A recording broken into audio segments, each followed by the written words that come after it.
నమస్కారం అండి. మనం ఇప్పుడు పెదపూడి రాజ్యలక్ష్మీదేవి గారు రచించిన 'ఆడపడుచు అత్తమొగుడు' అనే కథను విందామా? 6 ఏళ్ల క్రితం నాకు నా స్నేహితురాలు సరోజకి జరిగిన సంభాషణ ఇది.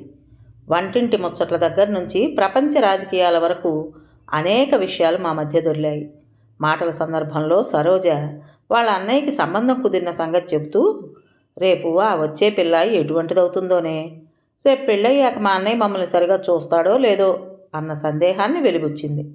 అంటే అన్నాను ఆశ్చర్యంగా. ఇప్పుడైతే సెలవులు ఇచ్చినప్పుడల్లా ఇక్కడికి వస్తున్నాడు. అమ్మకి నాకు ప్రతి పండగకు చీరలు కొనిపెడుతున్నాడు, సినిమాలకు తీసుకువెడుతున్నాడు. రేపు పెళ్ళైతే ఇప్పట్లా తరచూ రాలేడు కదా. ఆ వచ్చే వదిన అన్నయ్యని మార్చేస్తుందేమోనని భయంగా ఉందే రాజా. లోకంలో ఎందరిని చూడటం లేదు. మా అన్నయ్య అసలే అమాయకుడు. వాణ్ణి కొంగు కట్టుకు తిరుగుతుందేమోనని భయం వేస్తోంది. నా మట్టుకు నాకు అన్నయ్య పెళ్లి చేసుకోకుండా ఉంటేనే బాగుంటుందనిపిస్తోంది.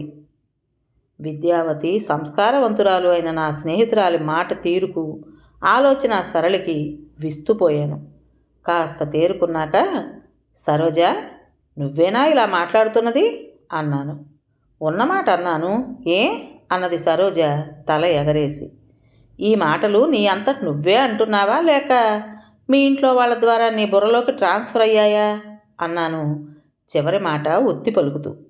భావాలు ఎవరివైతేనేవులే, ఏం తప్ప అంటూ మళ్ళీ ప్రశ్నించింది సరోజ నా కళ్ళల్లోకి సూటిగా చూస్తూ. ఆహా, అంత మాట నేను అనగలనా?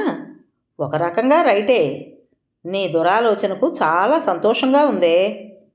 నా మాటల్లోని వ్యంగ్యాన్ని అర్థం చేసుకోలేని సరోజ, నేను దూరాలోచన అని అన్నాననుకుని మరి కాస్త ఉత్సాహాన్ని పుంజుకుని, లోకంలో పెళ్ళి అయ్యి అవగానే కొత్త పెళ్లి కూతురు భర్త మనసు ఏ విధంగా విరవడం మొదలెడుతుందో సోదాహరణంగా చెప్పుకొచ్చింది.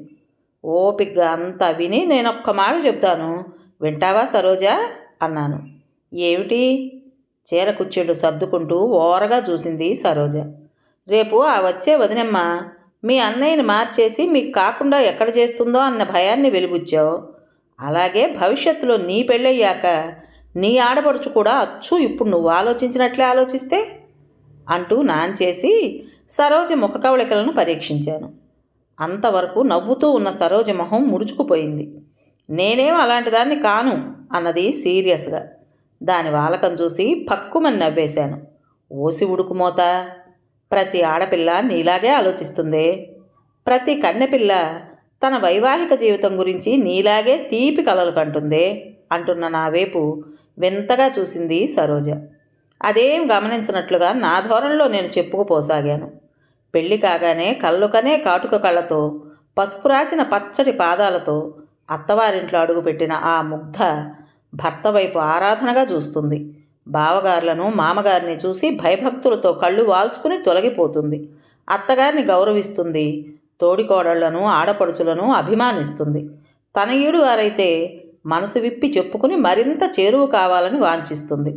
కొత్త వాతావరణానికి అలవాటు పడవలసిన ఆ ఇంటి కొత్త కోడల్ని అంతా సానుభూతితో అర్థం చేసుకుని చేయూతనివ్వాలి. అలవాట్లలోనూ ఆచార వ్యవహారాల్లోనూ తెలియని తనంలో భిన్నంగా ప్రవర్తించిందనుకో, ఆ విషయాల్ని ఆమెకు సున్నితంగా తెలియజెప్పాలి. అయిన వాళ్ళందరినీ వదులుకుని కొత్త వాళ్ళ మధ్య మనుగడ సాగించాలని వచ్చిన ఆ అమ్మాయి పట్ల అనురాగాభిమానాలని చూపిస్తే, ఆ అమ్మాయికి కూడా కన్నతల్లిని మరిపించే అత్తగారి పట్ల, ఆ కుటుంబ సభ్యుల పట్ల పూజ్యభావం, అనురాగం కలుగుతాయి. ఆ సంసారం తనది. అందులోని వ్యక్తులంతా తనను అభిమానిస్తారు. ఇంతకంటే ఏ ఆడదానికైనా జీవితంలో ఏం కావాలి? ఇంతకంటే గొప్ప వరం వేరే ఏం కోరుకుంటుంది చెప్పు? ఆ స్టేజ్కి వచ్చాక తన సంసారం కోసం ఏ విధమైన త్యాగమైనా చేయడానికి వెనుకాడదా గృహిణి. తన చుట్టూ ఉన్న వారికి వెలుగుల్ని పంచి ఇస్తూ తనని తాను దహించి వేసుకున్న కొవ్వొత్తి అవుతుందామె. అలా కాకుండా కోడలు కాపురానికి వచ్చిన క్షణం నుంచి ఆమె నిలబడితే తప్పు, కూర్చుంటే తప్పు. చివరికి కన్నవారు వచ్చిన అత్తగారి ముందు తప్ప వాళ్ళతో మాట్లాడకూడదు. పుట్టింటి వారికి ఉత్తరాలు రాయకూడదు. వింటున్నావా సరోజా? ఈ రకంగా ఆ అమ్మాయిని హద్దుల్లో పెట్టి ఆమె లేత హృదయాన్ని సూటీపోటీ మాటలతో చిత్రహింసల పాలు చేసి, అదే పెద్దరికానికి చిహ్నమని భావించే అత్తగారి పట్ల ఆ అమ్మాయికి ఉండే గౌరవం రోజురోజుకి తగ్గిపోతుంది. గౌరవము, ప్రేమాభిమానాలు ఇచ్చి పుచ్చుకోవలసినవి. సరోజ, నా మాటలు విన్నావు కదూ? భవిష్యత్తులో రాబోయే మీ వదిన గురించిన నీ ఆలోచనలంత ఆరోగ్యకరమైనవి కావే. నీ మనసులో ఇప్పుడే ఇలాంటి ఆలోచనలు వేళ్లు పాతుకుంటున్నాయి అంటే రేపు ఆ పూర్ గర్ల్ నడిచిన ప్రతి అడుగులోనూ, మాట్లాడిన ప్రతి మాటలోనూ నీకు పెడార్థమే తోస్తూ ఉంటుంది. కొత్తగా పెళ్ళైన ఆ జంట సరదాగా బీచ్కి వెళ్ళినా, ఏకాంతం కోసం మూన్లైట్ వాక్కి వెళ్ళినా అందులోనూ నీకు తప్పే కనిపిస్తుంది. చూసావా, అన్నయ్య నన్ను రమ్మని పిలిచాడు కాదు అని నీలో నువ్వు వాపోతావు. అది సహజం. ఎప్పుడూ నువ్వు లేకుండా ఎక్కడికి వెళ్ళని అన్నయ్య వదినతో వెళ్ళాలనుకుంటున్నాడు అంటే ఆ సందర్భాన్ని నువ్వు ఎనలైజ్ చేసుకుని అర్థం చేసుకోవాలి. పెళ్ళైన కొత్తల్లో దంపతులు ఏకాంతంగా ఉండాలని, ఏవో స్వీట్ నథింగ్స్ చెప్పుకుంటూ ఒకరి ఒడిలో ఒకరు కరిగిపోవాలని కోరుకుంటూ ఉంటారు. ఒకవేళ వాళ్ళు మర్యాదకి నిన్ను ఆహ్వానించినా నువ్వు వెళ్ళే సందర్భం కాదది. అన్నా వదినలకి కాస్త ఏకాంతం కల్పించాలనే ఇంగితం నీకుండాలి. అసలు నువ్వే వాళ్ళను ప్రోత్సహించి పంపించాలి. నువ్వు నీ అక్కయ్య పట్ల నడుచుకున్నట్లే వదిన పట్ల కూడా ప్రవర్తించావంటే మీ వదిన మా ఆడపడుచు ఎంత మంచిది, మా ఆయన కన్నా మంచిది అని మురిసిపోతుంది. అబ్బా పోదు, ఏం ఉపన్యాసం ఇచ్చావు? దీర్ఘం తీస్తూ నవ్వింది సరోజ. నీ వాలకం చూస్తుంటే మీ అన్నయ్య వదినతో హనీమూన్కి కూడా తయారయ్యేలా ఉన్నావు అన్నాను నేను నవ్వుతూ. చెప్పో, నువ్వింత నీతిబోధ చేశాక కూడానా? కిలకిలా నవ్వుతూ నా బుగ్గగిల్లింది సరోజ. చంపావే, నీకేం వచ్చినా పట్టలేం అంటూ బుగ్గ తడుముకున్నాను. రేపు పెళ్ళైతే నువ్వు కోరుకుంటావు, మా ఆయనతో కలిసి సినిమాకి వెళితే బాగుండును, బీచ్కి వెళితే బాగుండును అని అంటూ హాస్యమాడాను. తెచ్చిపెట్టుకున్న చిరుకోపంతో సిగ్గుపడుతున్న సరోజ ఎంతో అందంగా కనిపించింది నా కళ్ళకి. కొంచెం ఆగి ఇలా అన్నాను. చూడు సరు, ఆడపిల్లకెప్పుడూ పుట్టింటి ఆశ ఉంటుంది, కాదనను. కానీ నీ ఆశ తీర్చుకుందుకై మీ అన్నయ్య ఆజన్మాంతం బ్రహ్మచారిగా ఉంటే బాగుండుననే కోరిక మాత్రం మహాదారుణమైందే. మొన్న మీ అమ్మగారికి ఒక సూచన చేశాను, ముందు సరోజ పెళ్ళయ్యాకే అబ్బాయి పెళ్ళి తలపెట్టకూడదా అని. అమ్మ ఏమంది? కుతూహలంగా అంది సరోజ. వాడి వయస్సు మీరిపోతోంది, హోటల్ భోజనం తినలేక నానా అవస్థ పడుతున్నాడు. సరోజకి ఏం తొందర, ఇంకా చదువుకుంటోంది కదా అన్నారావిడ. కానీ నా ఉద్దేశం నీ పెళ్ళే ముందైతే మంచిదని. ఏదో మీకు కాస్త చేదోడు వాదోడుగా ఉంటున్నాడు కదా, రేపు పెళ్ళైతే అతడికి ఒక సంసారం ఏర్పడుతుంది, ఖర్చులు పెరుగుతాయి. పిల్లలు కూడా పుడితే ఈ కాలానికి తగ్గట్టు ఖర్చులకేం లోటు ఉండదు కదా. మనవి నెల జీతాల మీద ఆధారపడ్డ సంసారాలు. పిల్లల పాల డబ్బాలు, మెడికల్ బిల్లులు అనేక విధాలుగా పెరుగుతాయి ఖర్చులు.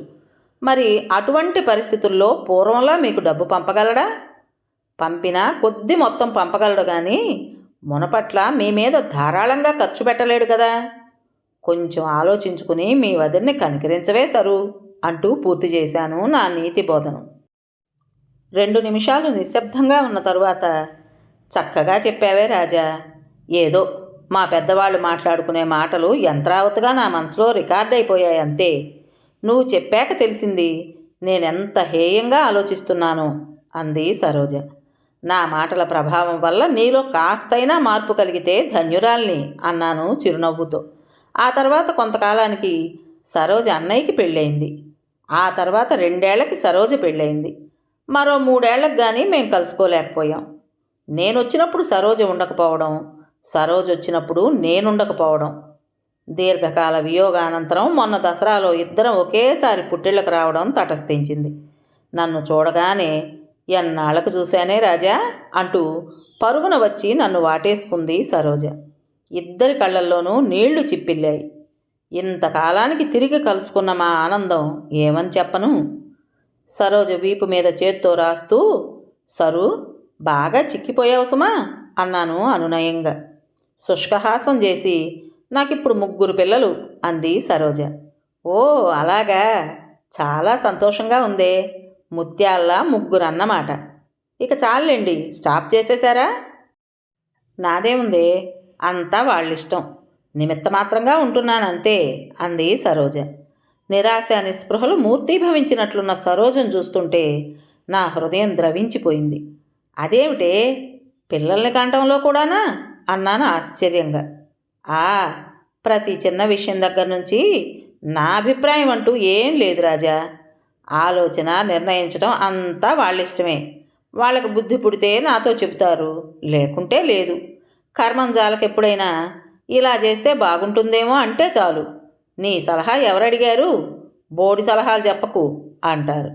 బొత్తిగా బానిస బ్రతుకైపోయిందే రాజా.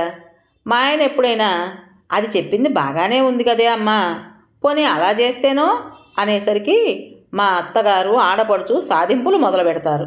వాళ్ళ అబ్బాయిని నేను వల్లో వేసుకుని కొంగుకు ముడేసుకున్నానుట. సంసారం చేసే లక్షణాలు నాలో కాస్తైనా లేవుట. అంటే వాళ్ళ ఉద్దేశం నేను దోబరా మనిషినని. అది వాళ్ళ పరిభాష. కాణీకి అర్థనాకి కక్కుర్తి పడలేను నేను. కూరగాయలు వాళ్ళ దగ్గర గీసి గీసి బేరాలు చేయలేను. పిల్లల బట్టలు నా బట్టలు అన్నీ నేనే ఉతుక్కుంటాను. అవసరమైతే ఆయన బట్టలు ఉతుకుతాను. లాండ్రీకి పట్టుకు వెళ్ళి ఇస్త్రీ చేయించుకుంటాను. ఇది పొదుపుగా ఉండడం కాదా? కానీ మా అత్తగారి ఉద్దేశంలో కాణి అర్ధనాలకు కూడా బేరాలాడితేనే పొదుపుగా ఉన్నట్లు లెక్క. చిన్న మొత్తాల్లో జాగ్రత్త లేని వాళ్ళు పెద్ద మొత్తాల్లోనూ జాగ్రత్త పడలేరు అంటారు. చివరికి పిల్లల విషయంలో కూడా అంతేనే. వాళ్ళింట్లో మా ఆయన మా ఆడపడుచు ఇద్దరే. అందుకని నేను కరువుదీర ఇల్లు నిండేలా పిల్లల్ని కనిపెట్టాలిట. సరోజ చెప్పే తీరుకు నాకు నవ్వొచ్చింది. నాతో అది జత కలిపింది. ఇలా ఉందే రాజా నా సంసారం. కాపురానికి వెళ్ళినప్పటి నుంచి ప్రతి చిన్న విషయంలోనూ నన్ను వేలెత్తి చూపడానికే ప్రయత్నిస్తున్నారంటే నమ్ము. మా అత్తగారు ఆడపడుచు కలిసి.